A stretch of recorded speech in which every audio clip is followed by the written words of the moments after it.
Pernah ngerasain nggak sih lagi seru-serunya main game favorit, tiba-tiba semuanya jadi lambat dan patah-patah. Nah, itu mimpi buruk yang dialami jutaan pemain Fortnite. Hari ini, kita bakal bedah gimana caranya para developer game ini mengatasi krisis besar yang hampir aja merusak segalanya. Buat para gamer, ada satu angka keramat, 60.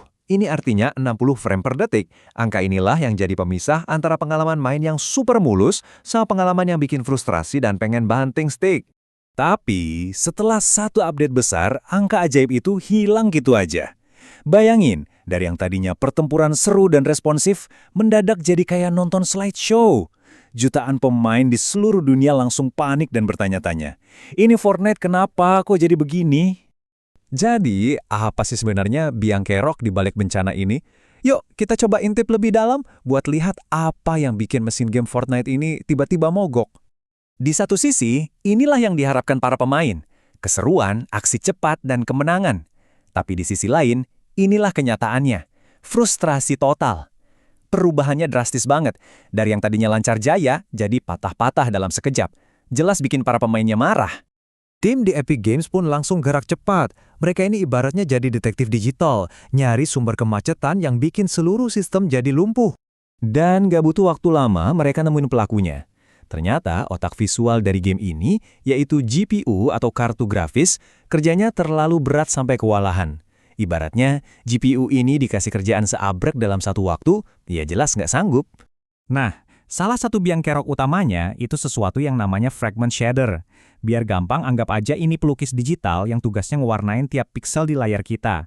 Masalahnya, si pelukis ini dipaksa kerja lembur dengan detail yang super rumit. Mereka juga nemuin masalah besar lain yang disebut overdraw. Bayangin deh, GPU kerja keras ngegambar sesuatu yang bahkan nggak bakal pernah dilihat pemain. Misalnya kursi yang ada di balik tembok tebal. Bener-bener buang-buang tenaga kan? Terus gimana cara mereka memperbaikinya? Nah, ini yang keren. Mereka nggak nambah tenaga, tapi pakai serangkaian trik cerdas di balik layar biar gamenya kerja lebih efisien. Yuk kita lihat beberapa di antaranya. Trik pertama, level of detail atau LOD. Gampangnya, objek yang kelihatan jauh sama pemain bakal digambar dengan detail yang lebih rendah. Sama aja kayak kita lihat orang dari jarak 100 meter kan nggak perlu kelihatan detail bulu matanya. Ini hemat tenaga GPU banget.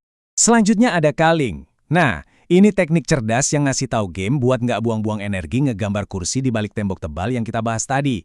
Kalau objeknya nggak kelihatan, ya ngapain digambar? Logis kan? Mereka juga mengoptimalkan si pelukis digitalnya. Daripada GPU disuruh ngitung efek cahaya dan bayangan secara langsung yang berat banget, mereka pakai teknik backlighting. Jadi bayangannya itu udah dipanggang atau dihitung dari awal. Jauh lebih ringan buat GPU. Dan masih banyak lagi trik-trik lainnya. Mulai dari ngecilin ukuran file gambar buat hemat memori, memaketkan perintah buat GPU biar lebih efisien, sampai secara dinamis nurunin resolusi pas adegan lagi rame-ramenya biar frame rate tetap stabil. Pokoknya, semua demi efisiensi. Oke, setelah semua perbaikan rahasia ini diterapkan di belakang layar, apa hasilnya buat para pemain? Hasilnya, wah luar biasa. Beda banget kayak langit dan bumi. Performa game yang tadinya ngos-ngosan, sekarang melesat jauh di atas target 60 FPS. Ini kemenangan besar buat para developer, dan pastinya buat kita para pemain. Dan yang lebih keren lagi, perbaikan ini bikin Fortnite nggak cuma balik normal, tapi jadi lebih efisien di semua perangkat. Mau itu PC gaming sultan atau sekedar HP kentang, semua orang bisa ngerasain pengalaman main yang lebih baik. Kisah ini tuh bukan cuma tentang benerin bug loh, ada pelajaran yang lebih dalam tentang apa artinya menciptakan pengalaman digital yang hebat. Jadi, pelajaran terbesarnya adalah ini. Grafis yang bagus itu nggak harus sama dengan grafis yang berat.